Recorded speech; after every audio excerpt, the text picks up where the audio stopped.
오늘 우리에게 주신 하나님의 말씀 욥기 20장 12절에서 14절 말씀입니다. 그는 비록 악을 달리 여겨 혀 밑에 감추어 아껴서 버리지 아니하고 입 천장에 물고 있을지라도 그의 음식이 창자 속에서 변하며 뱃속에서 독사의 쓸개가 되느니라. 아멘. 할렐루야! 할렐루야! 네. 세계적인 주일에 참여하신 모든 분들 다시 한번 환영하고 축복합니다. 아멘. 예수님이 우리를 죽기까지 사랑하십니다. 아멘. 그분이 우리에게 생명 주신 것은 다른 모든 것도 다 주시겠다는 약속입니다. 아멘. 우리에게 뭐 아까워서 안 주시는 인색한 분이 아니십니다. 아멘. 물론 이 땅에서 살 때는 참 인색한 것처럼 느껴질 때가 많겠지만 주님은 우리를 위해 모든 무한대의 복을 이미 내려주셨고 그렇게 예비하고 계신 분이십니다. 아멘. 그 좋으신 주님의 마음을 깊이 깨닫고 이 시간도 예수님의 사랑으로 우리의 영혼이 회복되는 시간, 주님의 사랑으로 우리의 마음 가운데 감격이 차고 넘치는 시간 되시기를 주의 이름으로 축복합니다. 아멘. 같은 감격 우리 좌우에 계신 분에게 축복하며 인사하겠습니다. 예수님이 너무너무 사랑하십니다. 예수님이 너무 사랑합니다. 예수님이 너무 사랑하십니다. 예수님이 너무너무 사랑하십니다. 아멘. 네. 예전에 그 미드라고 여러분 미국 드라마 아시니까? 네. 한참 언제부터 지금도 좀 유명한데 우리나라에서 예전에 우리나라 TV만 틀어주고 드라마 보다가 어느 순간 미국 드라마까지 뭐 일본 드라마 이렇게 뭐 대만 드라마 이렇게 들어오면서 그전에 드라마가 한참 지금도 이게 풍성하게 그걸 좀 볼 수가 있습니다. 제가 미국 드라마 중에 지금 아마 이게 종영을 했을 텐데 거의 10수년 이상 굉장히 인기를 끌고 재밌었던 여러 가지 미디어가 있는데 그 중에서 그 CSI 과학수사대라는 그 드라마를 보신 적이 있는지 모르겠어요. 이게 참 재밌고 그때 당시 굉장히 센세이션한 드라마였습니다. 이게 보통 이제 범죄를 수사하고 할 때는 그냥 뭐 이렇게 추리하고 뭐 증인 찾고 하는데 이거는 그 과학적인 방법론을 통해서 법의학적인 지식 하는 이런 굉장히 일반인들이 사실 접근하기 어려운 방법론으로 그 범죄 사건을 해결하는 그런 재미있는 드라마였습니다. 보신 분 계실지도 모르겠습니다만 저는 과학을 별로 안 좋아하는 사람이라 이 범죄자는 자기가 범죄한 걸 숨기고 싶어 합니다. 범죄의 흔적을 지우고 싶어 해요. 아마 들어보셨을 거예요. 모든 사람은 범죄자는 완전 범죄를 꿈꿉니다. 다시 말하면 나의 범죄한 사실을 은폐하고 증거를 인멸하길 원하는 거예요. 아니면 안 되더라도 이게 뭐 수사기관에 발각됐더라도 기소할 수 없거나 어쨌든 재판을 받을 수 없을 수 있도록 자신의 그 범죄 사실을 바꾸거나 조작하는 것이 범죄자들의 꿈입니다. 소원입니다. 이 과학수사대에서는 그런 아주 사소한 것, 예기치 못한 것까지 단서를 잡아내서 그걸로 찾아서 이 범죄 현장을 해서 그 범인을 또 찾아내고 그 사건을 해결하는 그런 재밌는 드라마였어요. 사람들은 이렇게 저기서 어떻게 범인을 찾을 수 있지? 이 범죄 사건을 어떻게 해결할 수 있지라고 생각하면서 그거를 아주 재밌는 스토리로 풀어나가는 걸 볼 때 그 감추어진 범죄자의 웬익한 행동을 드러낼 때 보는 모든 시청자들도 카타르시스를 느끼게 됩니다. 오늘 이 본문은 욥의 친구 소갈이 욥을 정죄하는 장면이에요. 욥이 어떻게 정죄하느냐? 야, 내가 보니까 너가 혀 밑에 악을 숨기고 있다. 다시 말하면 다른 사람들에게는 안 보이는데 너가 보이지 않게 은밀한 죄악의 쾌락을 달게 여기면서 그것을 아까워하고 버리지 않고 그 죄를 탐닉하고 있다고 공격하니 아주 말하자면 굉장히 심장을 도려내고 칼로 쑤시듯이 욥을 굉장히 예리하게 공격합니다. 근데 소갈은 욥이 은밀하게 죄 짓는 걸 본 적이 없어요. 다시 말하면 욥이 범죄했다라고 하는 그 현장을 소갈은 한 번도 목격한 적이 없습니다. 왜 소갈이 이렇게 단언하면서 욥에게 너가 혀 밑에 악을 숨기고 은밀하게 죄악의 쾌락을 즐기고 죄를 감추고 그거를 행하고 있었다라고 왜 단언하고 정지하느냐? 그럼 아까 말했던 그 과학수사대, CSI 과학수사대가 실제로 범죄가 일어날 당시에 그 범죄 현장에 있었습니까? 없었습니까? 없었죠. 근데 어떻게 그들이 그 범죄를 추리하고 그 범인을 지목할 수 있느냐? 그 근거가 되는 게 뭐예요? 과학수사대니까 과학이겠죠, 뭐. 예. 과학적 근거를 토대로, 그게 DNA 검사가 됐든, 곤충학이 됐든, 뭐가 됐든, 어떤 우리가 알고 있는 그 과학적 진리, 그 진리라고 얘기할 수 있을지 모르겠지만, 어쨌든 그 과학적인 기반을 토대로 보지 않은 그 현장에서 범인을 잡아내는 거예요. 소발이 왜 보지 않고 욥의 죄를, 숨겨진 죄가 있다라고 추궁할 수 있느냐? 소발이 갖고 있던 근거가 있습니다. 그렇게 사람을 정죄할 수 있는 근거. 그것이 무엇입니까? 그게 율법이에요, 여러분. 율법은 죄가 있으면 복을 받습니까? 화를 받습니까? 그럼 거꾸로 화를 받은 자는 이게 죄가 있다라고 생각할 만한 개연성이 있어요, 없어요? 있는 거죠. 물론 논리적으로는 그렇지만 어쨌든 이게 율법은 구약 성경은 정확하게 인간을 의인과 악인으로만 나눠요. 복받을 자든가 저주받을 자든가. 저주는 누가 받냐? 계명을 어기고 말씀대로 행하지 않고 하나님 뜻을 어긴 자가 받는 거예요.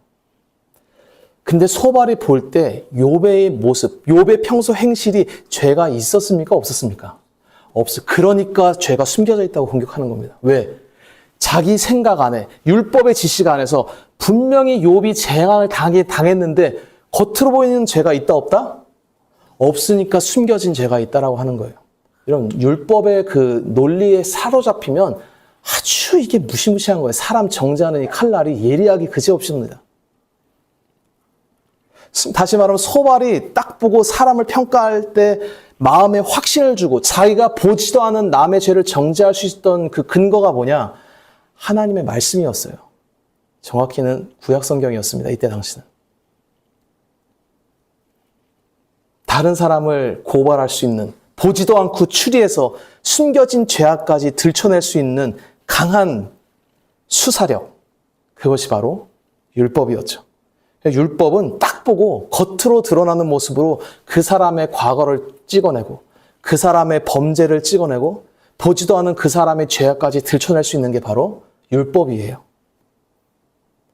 소발이 그렇게 지금 얘기한 거예요. 야, 나도 그래, 네가 의로운 거 알아. 근데 봐봐, 너 꼴 봐봐. 너 인생에 재앙을 당하지 않았냐? 너도 율법을 하자. 그럼 넌 분명히 네 겉으로는 죄가 없겠지만 네 그 혀 밑에, 이건 그냥 문학적 표현이지만 아주 잔인한 말이에요. 네 은밀한 뒤로 다 죄악을 숨기고 그렇게 뒤로는 더러운 짓 하고 돌아다닌 거 아니겠어?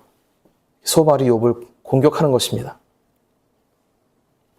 다시 말하면 결국은 어쨌든 이러나 저러나 욥이 죄를 사랑하고 죄를 버리지 않고 죄를 지었기 때문에 재앙을 당했다라고 소발에 공격하고 있는 것입니다. 욥은 사실 굉장히 1장 기억나는지 모르겠지만 자기가 아니라 자기의 자식이 마음으로 혹시 하나님을 욕되게 했을까봐 그것까지 번제드리면서 회개했던 자예요. 다시 말하면 인간 수준으로는 회개가 어느 정도까지 나갔냐. 제가 제 딸이 예림이고 제 아들이 예준인데 저는 사실 그런 기도 해본 적은 없습니다만 하나님 아버지, 제가 본 적은 없지만 혹시 예림이나 예준이가 친구들이랑 놀다가 너무 즐거워서 혹시 마음 가운데 죄를 지었을까봐 그걸 제가 회개하며 주님 용서해 주십시오. 여러분 이런 기도 드려보신 분 계십니까? 자식을 위해서? 아무도 없죠. 우리는 욥 수준도 안 되는 거예요. 욥 수준도. 인간 수준의 의로움의 발끝에도 미치지 못하는 거예요. 우리는. 근데 욥은 왜 그렇게 했냐? 하나님의 지엄하신 거룩하심이 얼마나 큰지를 알았던 자예요. 다시 말하면 욥은 자기 마음은 말할 것도 없었어요. 이 사람은 마음에. 악을 품지 않기 위해서 끝까지 정결하고 청결하기 위해서 애쓰고 예배하고 번제하면서 자기를 지켰던 자가 욥입니다. 온 땅에 욥과 같이 의로운 자는 찾아볼 수가 없었어요. 욥도 사실은 하나님 앞에서는 다 죄인이죠. 인간은 타락한 다음에 사실 하나님 앞에서 내 안에 죄가 없다라고 얘기할 수 있는 자 아무도 없습니다. 사람이 원래 죄가 없을 때는 이 마음 깊숙한 곳에 뭐가 있었냐? 하나님에 대한 그 고귀한 사랑과 경외감이 가득했던 존재가 인간이에요. 굉장히 멋있었습니다. 인간이란 존재가. 뭐 얼굴이 무슨 뭐 차은우처럼 생긴 그런 멋있는 것이 아니라 인간의 참된 영광과 거룩함과 찬란함이 어디 있었냐? 창조주 하나님의 영이 들어와서 그 하나님을 경외하고 존중하고 하나님을 아끼고 소중했던 것이 바로 인간의 영광이었어요. 그것이 아담과 하와가 죄진 이후에 우리 안에 있어야 될 그 귀한 하나님에 대한 경외감과 사랑은 다 사라지고 우리 안에 뭐가 들어오냐? 죄가 그때 들어온 것입니다. 그럼 죄는 인간이라면 아담과 하와의 자손이라면 죄가 없는 자는 없어요. 죄라는 건 사실 여러분 눈에 안 보이는 겁니다. 우리가 제가 이렇게 욕했습니다. 목사가 거짓말했습니다. 또는 집사가 바람 폈습니다. 저 권사님이 돈 횡령했습니다. 하여튼 이런 것들 온갖 겉으로 드러나는 죄를 막 사람들은 얘기하지만 사실 죄라는 거는 그 안에서 작동하고 있는 거예요, 이미.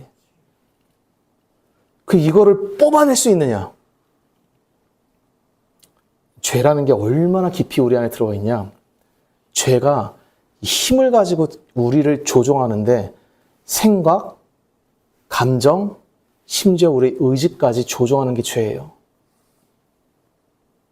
누가 그러더라고요. 우리가 죄를 멀리하고 우리의 의지로 죄를 끊어버리면 되지 않습니까? 그럼 죄가 얼마나 무서운지 우리 선조들은 어떻게 알았냐? 인간이 죄인 되었을 때는 우리의 감정이 죄에게 확 끌리는 상태가 되는 거예요. 우리의 의지가 만약 내 환경이 죄를 못 짓는 환경이다. 죄를 지을 수 없는 환경이다. 그러면 이 환경을 부셔뜨려서라도 죄 지을 수 있는 환경을 적극적으로 만들고 조성해서 죄를 짓고자 하는 아주 적극적인 죄가 우리 안에 있다라고 우리 선조들은 다 알고 있었어. 다시 말하면 나도 죄 짓기 싫은데 나는 죄에 대해서 굉장히 말하자면 소극적이고 부정적인데 가끔 유혹에 와서 끌려가는 그런 것이 아니라 그런 유치한 내용이 아니라 우리 안에 죄를 향한 저돌적인 강렬한 충동과 감정과 의지가 있다는 것입니다. 이게 우리가 죄인 된 상태예요. 그냥 죄 안 지어야죠. 우리 착하게 삽시다. 물론 착하게 사는 건 좋습니다. 그리고 인간 수준에서 우리가 그럼 살인하세요, 그럼 강간해서 이러고 살겠습니까? 다 안 되는데 본질적으로 성경에서 우리에게 말하는 죄인 된 상태라는 게 그런 상태예요. 우리의 영혼 깊숙한 곳에 제가 화장실 청소를 좋아하는데 가끔 실리콘 하얀색에 검정색 곰팡이가 이렇게 들어가 있는 그런 거 보신 적 있으시죠, 다들? 저희 집만 그런 거 아니죠? 네. 그 곰팡이 현미경을 확대해 보면 아주 흉측하게 겉으로 막 파고 들어가 있어요, 그게. 물론 이제 요즘은 약이 좋아서 이렇게 바르고 나면 없어지는데 죄가 우리 안에 파고 들어 있는 거는 그거랑 비교가 되지 않게 더 깊숙이 파고 들어가 있는 것입니다. 뗄 수가 없어요. 그러니까 인간은 하나님을 떠난 그 순간부터 죄를 이길 수 있는 인간 아무도 없습니다. 왜? 죄를 이기려고 싸우다 보면 결국 뭘 깨닫느냐? 정직한 자들은 다 깨달아요. 내 존재 자체가 죄를 원하고 있구나. 내가 죄를 향해 질주하듯이 달려가는 본성을 갖고 있구나 하는 것을 다 깨닫게 됩니다. 근데 남들 앞에서 체면이 있잖아요. 우리가 양심이 있으니까. 물론 고장난 양심이라서 부서진 자동차에서 희미하게 껌뻑이는 쌍라이트처럼 깜빡깜빡이지만 그래도 그 작은 양심으로 우리는 남들 앞에 체면있죠. 어떻게 내가 여러분 앞에 대놓고 제가 도박하고 대놓고 제가 여러분 바람 필 수 있겠어요? 못하는 거예요. 왜? 양심이 있으니까. 체면이 있으니까. 그때 우리는 어떤 죄를 짓습니까? 그때 서목사는 어떤 죄를 짓겠습니까? 이 중에 모두 저를 지목해야지. 사람들에게 안 보이게 은밀하게 죄를 짓는 거예요. 그때는. 마음으로 죄 짓고 안 볼 때 죄 짓고. 이게 제가 저를 예로 들었지만 모든 타락한 사람들은 전부 공통적으로 이렇게 사는 거예요. 왜? 죄를 이길 힘이 없으니까. 욥은 근데 그 우리 같은 인간 중에서 그야말로 저는 앞으로도 주님 오실 때까지 이런 인간이 있을 수 있을까 싶을 정도로 의로웠어요. 죄를 알고 있었고 그 죄를 자기 죄는 그러니까 번제드렸다는 거는 예배하면 회개했다는 거예요. 제가 죄인입니다. 자식의 죄까지 그렇게 예배드렸다? 와, 이런 분은 진짜 오고 오는 모든 세대에 이런 사람은 존경하고 높여야 되지 않겠습니까? 많은 성경에서 말하고자 하는 자는 욥을 칭찬하고자 하는 것이 아니에요. 욥의 마음 가운데 그 혀 밑에 남들이 보지 못하게 은밀하게 그 죄악의 달콤함을 쪽쪽 빨아먹으면서 남들에게 안 들키는 죄를 숨기고 있었다. 그걸 얘기하고 싶은 게 아니에요. 왜 욥을 그 절친했던 소발이 와서 숨긴 죄가 있다라고 책망하면서 정죄하느냐? 바로 이 정죄와 이 책망이 저와 여러분이 받아야 될 책망이기 때문입니다. 그걸 예수님이 받으시는 거예요. 만약에 예수님 외에 우리가 들었다, 이 정죄를. 여러분, 만약에 하나님이 우리한테 나타나서 너 혀 밑에 숨긴 죄가 있다라고 얘기할 때 난 그런 죄 없다라고 얘기하실 분 두려서 손을 들러 못하겠는데 없어요. 우리 중에 그런 인간이. 다 저주받는 거예요. 하나님 앞에.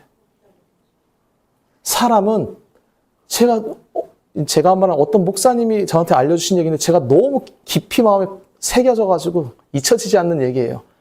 부부건 어쨌든 가장 친한 친구에게조차 말 못할 죄를 갖고 있는 게 인간이에요. 아무리 한 입을 덮고 자는 부부든 평생을 같이 했던 친구든 인간은 자신의 죄악을 전부 까발릴 수 있느냐? 없습니다. 다 숨긴 죄가 있고 혀 밑에서 단물 빨고 있는 죄악이 다 있는 거예요. 그 죄를 주님은 아시고 율법의 정죄 가운데 우린 다 죽어야 되는데 그 정죄를 누가 받으시냐? 예수님이 대신 받으십니다. 예수님은 사실 욥이 왜 주님이 굳이 이런 예수님을 예표하는데 욥을 이렇게 데려다 이렇게 선지자로서 이런 꼴을 당하게 하시냐?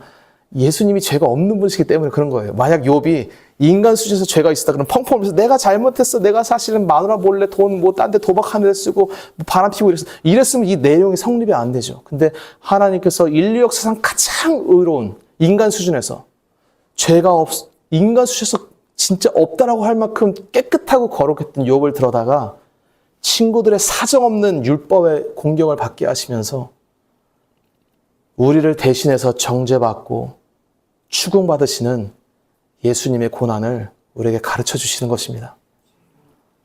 예수님은 사실 파도 그 죄라는 게 없는 분이세요. 이건 나중에 또 신약 성경에서 또 보겠습니다만 예수님이 죄가 있었으면 그분 부활 못 하십니다. 그냥 죽고 우리 죄도 안 없어져요. 그분이 죄가 없기 때문에 부활하신 거예요. 그분이 죄가 없었기 때문에 우리 죄를 지고 죽으실 수 있는 것입니다. 전 죄가 있어서 여러분, 여기 제가 아무리 살아가도 제 아내나 제 부모나 제 자식의 죄를 제가 못 짊어져요. 저는 그냥 제 죄로 죽어야 되지. 하나님 앞에 나가는 순간 제가 저 사람의 죄를 지고 갑니다. 말 끝나게도 저는 저의 죄로 그냥 죽는 거예요. 네가 뭘 죄를 지고 자수가 아니야. 우리는 하나님 앞에 메시아가 될 수 없는 존재들입니다. 누구만 메시아가 될 수 있냐? 죄가 없는 자만이. 제가 성도님들한테 가끔 얘기합니다만 너무 이렇게 정치에 이렇게 너무 이렇게 막 마음 쏟지 말아라. 물론 정치를 해야 됩니다. 옳은 말을 해야 돼요. 근데 제가 이제 어떤 정치인한테 이 사람은 파도 자꾸 괴담이 나온다고. 그분 높으신 분이에요. 자꾸 그러다가 감옥을 잡혀갈 수 있으니까 신중하게 뱀처럼 지혜롭게. 어떤 사람은 파면 팔수록 미담이 나온다. 또 이런 얘기를 하면서 막 추켜 세우고. 여러분, 인간은 하나님 앞에서 파면 팔수록 죄악과 괴담만 나오는 게 우리 모두의 모습입니다. 근데 파도 또 파고 또 파도 죄가 안 나오시는 인간이 딱 한 분 계세요. 그분이 예수님이십니다. 오직 예수님만이 혀 밑에 숨긴 죄가 있나 없나 혀를 뽑아내고 그 배를 갈라서 내장과 쓸개를 다 끄집어내도 예수님은 죄가 없는 분이세요. 그분 안에 뭐가 있냐? 그분의 마음을 열어서 쫙 열어보면 하나님을 향한 무한한 경외심과 비록 죄졌지만 사랑하는 저와 여러분, 자기 백성을 향한 무한대의 사랑만이 그분 안에 있습니다. 그걸로 모든 사역을 시작하고 마치셨던 분이 예수님이세요. 원망, 우리를 향한 그런 저주, 이런 거 하나도 없던 분이 예수님이십니다.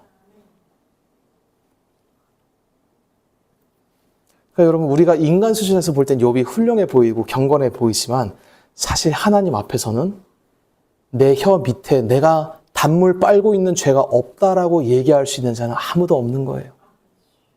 그러나 예수님은 우리가 무슨 죄를 갖고 있는지 우리가 모르는 것까지 다 아시지만 자기에게 나오는 자는 전부 다 없애주십니다.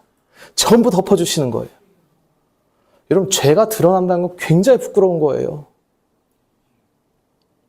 남미 목사님이시긴 하지만 제가 얘기하잖아요. 그분이 큰 교회 목사님이셨습니다. 남미에. 우리나라 그런 경우, 그쪽은 여러분 약간 남미 쪽은 성이 좀 개방적입니다.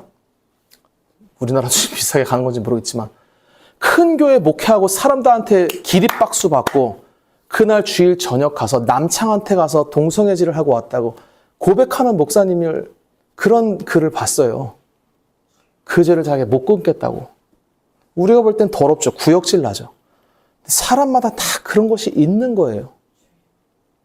네가 성령 충만해서 안 해서 그랬다. 물론 그렇지요. 근데 어느 누가 그 앞에다 대주고 나는 그런 숨긴 죄가 없다고 정죄할 수 있는 자가 누가 있겠습니까?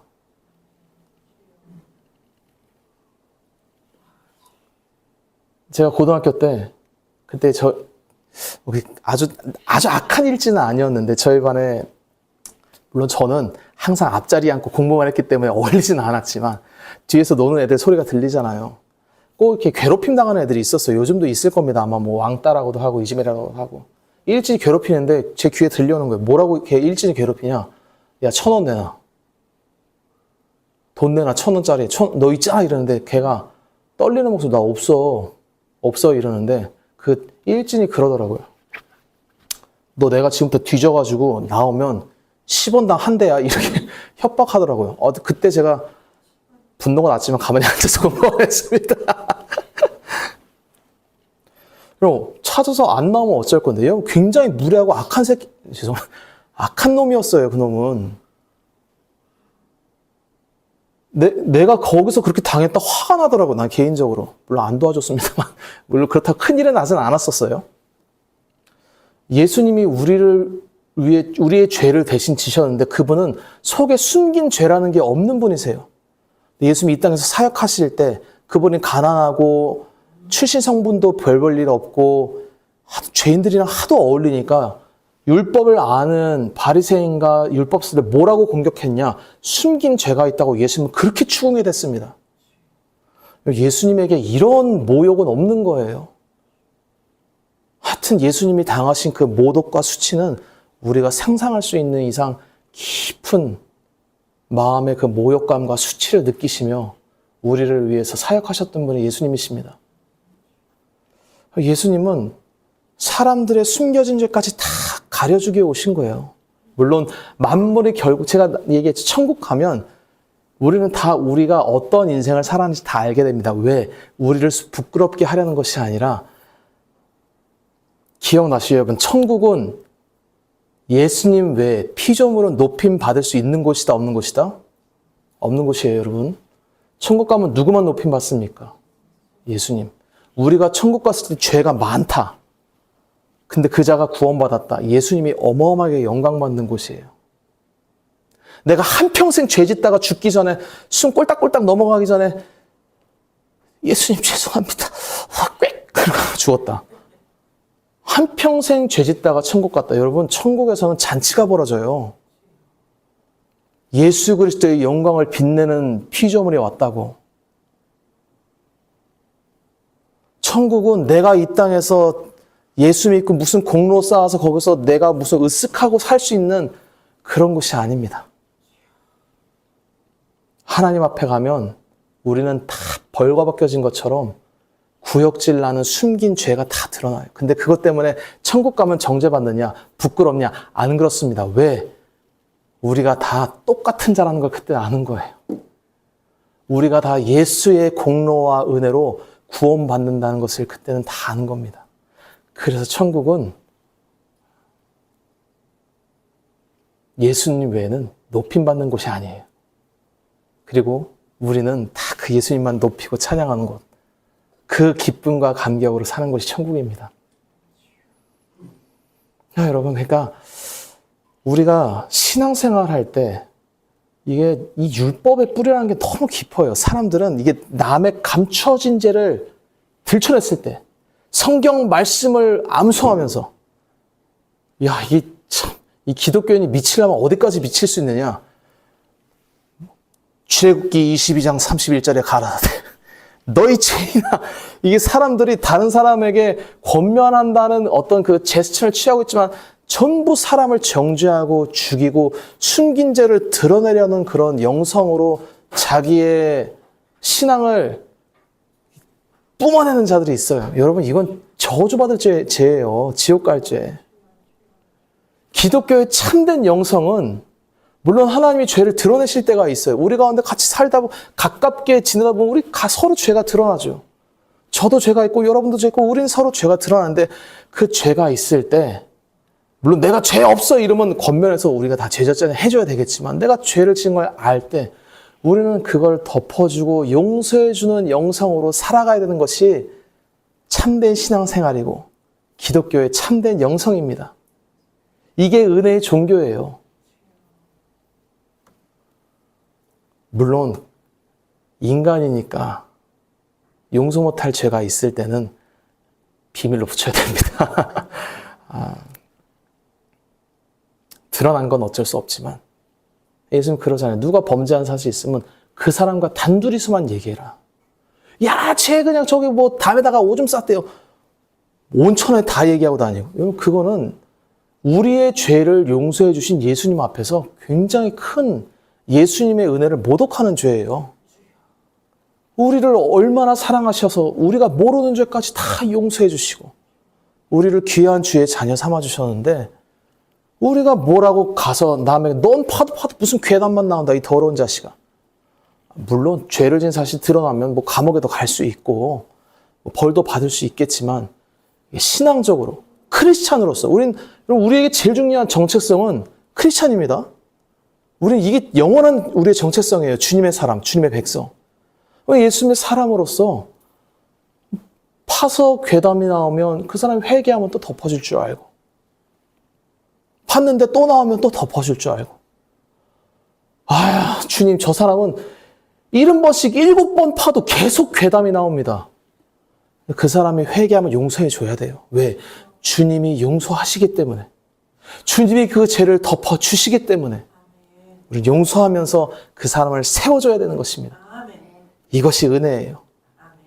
사랑하는 성도 여러분, 하나님이 처음에 우리에게 율법을 주시고 그 다음에 예수님이 오셨어요.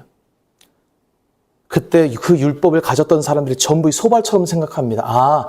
죄를 없애야 되고 심지어 마음속 죄까지 없애야 돼. 내 인생 뭔가 재앙당했어? 죄졌구나. 여러분, 지금 기독교인들도 제가 조금 과장해서 100%다 이렇게 생각하면서 살아가요. 그게 틀린 생각은 아니겠지만 그럼 은혜는 어디 갔냐고. 도대체 우리는 뭐 때문에 구원받은 것입니까? 여러분, 서목사는 여기서 숨겨진 죄가 없어서 말씀을 증거합니까? 우리는 여기 죄가 없어서 예배를 드리고 있습니까? 아니에요. 예수님이 우리를 사랑하셔서 우리를 부르셨기 때문에 이 자리에 있는 것입니다. 내게로 와라.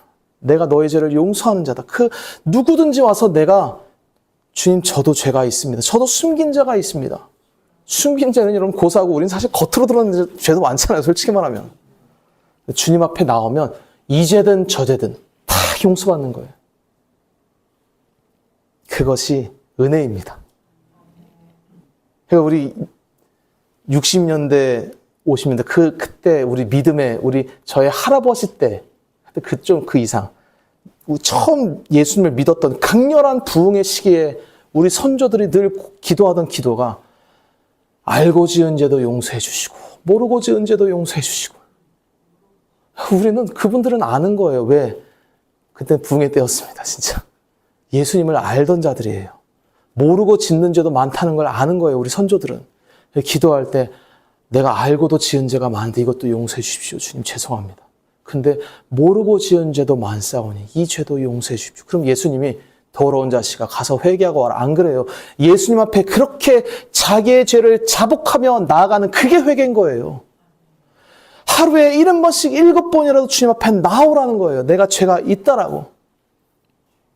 그러면 주님은 신실하시고 의로우신 분이라 우리의 모든 불의를 깨끗게 하시고 우리를 의롭다라고 선언해 주시는 분이 우리 주님이십니다.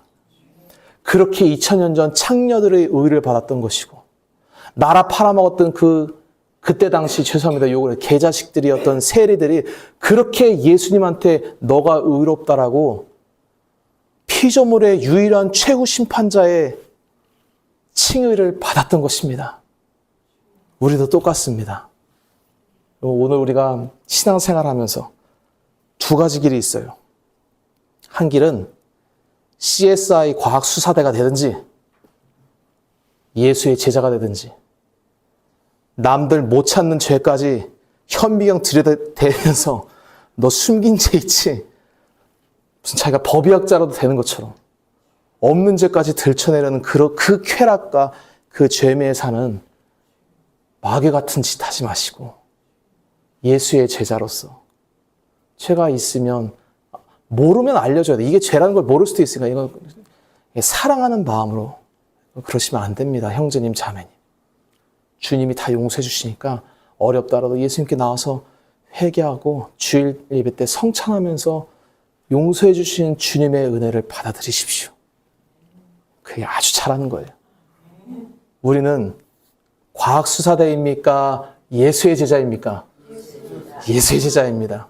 앞으로 남은 인생 과학수사대 되기 위해서 애쓰는 그런 어리석은 인생이 아니라 죄가 있더라도 심지어 감춰져 있는 것 같더라도 덮어주고 용서하면서 세워주면서 사는 예수님의 참된 제자로 살아가는 저와 여러분 되시길 주의 이름으로 축원합니다. 아멘.